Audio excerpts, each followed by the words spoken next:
สบายดี สบายดีตอนนี้พวกเขาอยู่ที่ฮั่นกาแฟเวลคอฟฟี่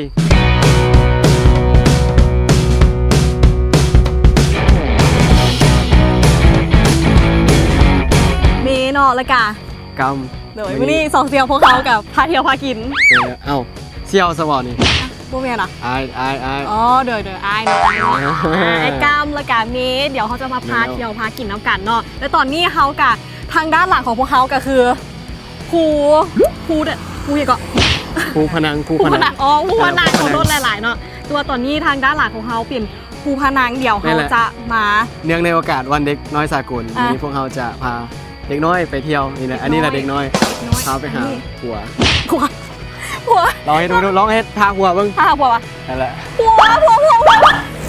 เอาว่าไม่เอาลิ้นไกลๆละ พร้อมที่จะไปแล้ววะ อ่ะพร้อมแล้ว แล้วมีอย่างในเก็บอุปกรณ์อย่างใน เก็บยังมาหัวใจย่างเดียวกับขาเอาไว้ยางขึ้นภู เป็นอันนี้กระเป๋านี้มีอย่างนี้ภูบอลมีอย่างนี้ นี่อย่างเนี้ย มีอย่างเราไปค้นน้ำกันไป ไปค้นน้ำกันเนาะตีตามมึงน้ำกันไป let's go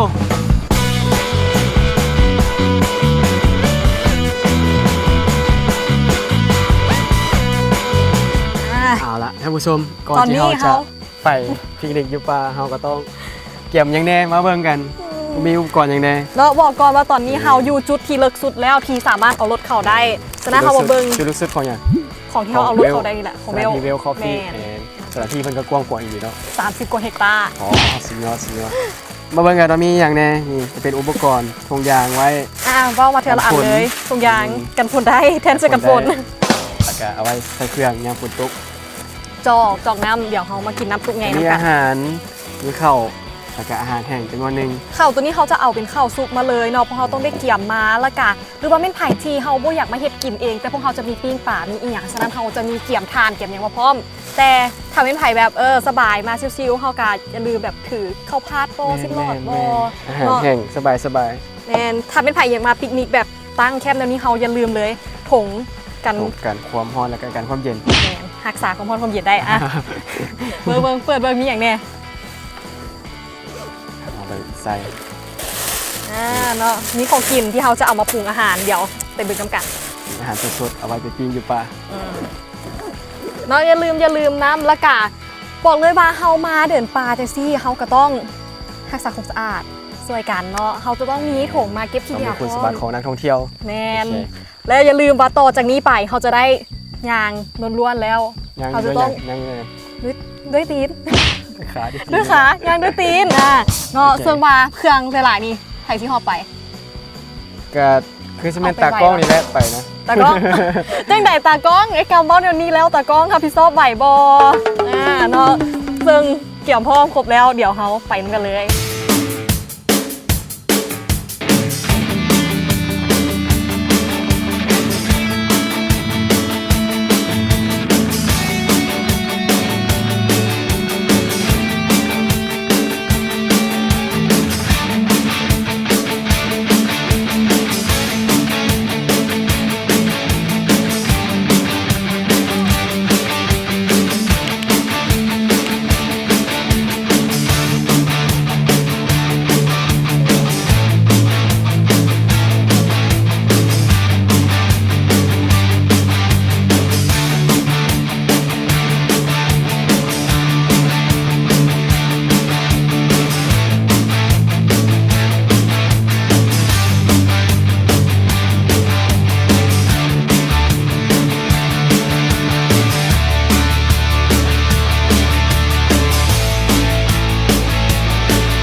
แน่นอนว่าตอนนี้เฮามาได้ครึ่งทางแล้ว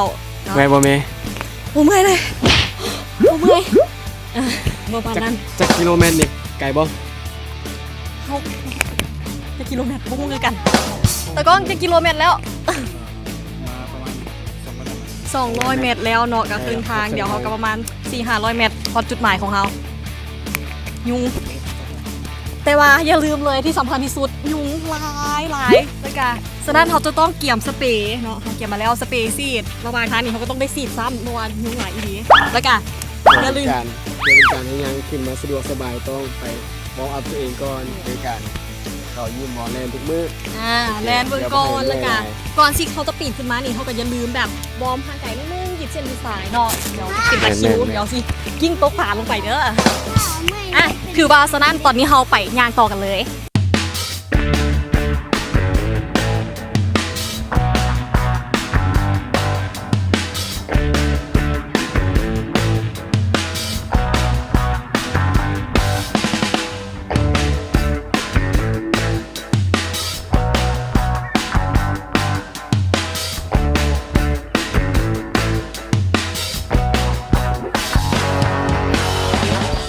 ท่านผู้ชมเนาะตอนนี้เขากลับมาได้ระยะทางหนึ่งแล้ว นี่แหละได้มาพักอยู่ที่จุดหนึ่ง 400 เมตรเนาะเขามาพักนี่ กับหัวจุดใดซึ่งโมเมนต์จุดเป้าหมายเถื่อเพราะว่าลงทางหน่อยนึง เอาหลงทางน้อย บรร นึ ยาง กาศ เนาะ การย่างขึ้นมากับบางคนกับหัวเขาแตกก็มี มีการบาดเจ็บเล็กน้อยเนาะ มีการบาดเจ็ แต่ บ ว่า เล็กน้อย เด็กน้อยเขาก็ยังขึ้นมาได้อะเบิ่งเนาะเป็นยังไงไหวบ่ ใช่ปะ เอาไว้ ไหวปะ ไหนบ่สองตอบ ไหวปะ ตอบไหนบ่ ไหว ไว้ โอเคอ่ะ เสียงคือว่าแผ่วๆเนาะแต่กับไหวนะ มาเบิ่งว่าเขามีอาหารอย่างกินได้เพื่ออันอย่างก็ เพื่อที่จะได้ตามๆกันมาเนาะได้เฮ็ดตามกันเนาะตัวนี้เขาก็จะมีอยู่ เอาชีวิตรอดก่อนวันนี้ซ้ำนี่แหละปิ้งเอ็นซ้ำเหนือ ปิ้งเอ็นซ้ำเหนือเนาะเอือบมาอย่างดีนี่ น้ำตกโอ้เมื่อวานนี่เมียเฮ็ดให้เมื่อวานนี่ เนี่ยใส่อีกเนาะแล้วเขากับมีแจวเมียของทีมงานเนาะเมียของสร้างภาพเพิ่นได้ ก่อนที่จะ จัด ดัง แต่ ไฟ งให้ ปิ้ง เรี นี่ ยบร้อย ก่อนที่จะจัดปิ้งมานี่กับทีมงานนี่แหละเฮ็ดให้นี่ แจวเพียแซ่บๆเนาะอ้ายเพิ่นกระดังไฟแบบสุดยอดอีหลีเนาะเพิ่นว่าไส้วิธีแบบ สู้ได้นี่ สมัยเก่ากิน หิวบ่ ไป หิวบ่ ไปกินข้าวก่อนแสดง 12 โมง1 โมง 12 โมงแล้วนี่ หน่อยจะไปเช็คอินอีก โอเค เดี๋ยวสถานที่ต่อไปจุดชมวิวงาม แม่น ๆเจอกัน ๆบ๊ายบาย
เอาละท่านผู้ชมมาฮอดนี่จุดๆนี่แหละคือเป้าหมายของพวกเรา เฮามาฮอด ภารกิจของพวกเราก็ สำเร็จแล้วเนาะพิสิทธิ์ผาภูพนังซึ่งว่า บนที สวยงามแล้วกันหลายๆคน แม่น ตามหา สนใจ ซึ่งว่าภาพบรรยากาศด้านหลังถือว่าสวยงามอีหลีเนาะสำหรับเป็นไผ่ที่เดินทางขึ้นมาไม่เมื่อยก็ตามแต่เนาะมาฮอดจุดๆนี้แน่นอนว่าทานจะต้องแบบเต่าเมื่อยทันที หายโศกหาย เมื่อยบ่ตอนนี้ ก็เมื่อยอยู่แต่ว่าเห็นหน้าพี่ก่อนนี้แล้วหายเมื่อยเลย โอ้ไม่ เอาละมาฮอดนี่เวลาพวกเรากะจบลงแล้วเนาะต่อไปก็จะเป็นการเดินทางกลับเพื่อไปพักผ่อนหย่อนใจอีกเทื่อนึง เนาะเดี๋ยว ติดตาม ติดตามคลิปต่อไปเด้ออย่าลืมกดไลค์กดแชร์กด Subscribe ให้พวกเขาเนาะเดี๋ยวกลับบ้านกันเลยตอนนี้ไป พักผ่อนหย่อนใจก่อนไปนอนค่าทำงานแห้งเด้บ๊ายบาย บาย